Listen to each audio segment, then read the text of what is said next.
جنگلوں میں طوطوں کی تعداد کم ہونے سے بچانے کے لیے اسلام آباد میں طوطوں کے شناختی کارڈ جاری کرنے کا فیصلہ کیا گیا ہے۔ پالتو طوطوں اور ان کے مالکان کو خصوصی شناختی نمبر جاری کیے جائیں گے۔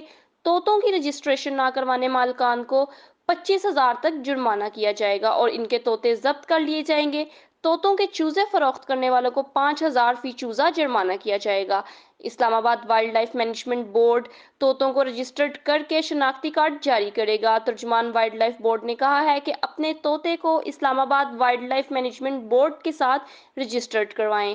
غیر رجسٹرڈ پرندوں کے لیے ضبطی اور جرمانہ عائد کیا جائے گا۔ جنگلی طوطوں کو پکڑنے والے بھی جرمانہ کیا جائے گا۔ طوطوں کی رجسٹریشن 31 دسمبر 2023 تک مفت ہے۔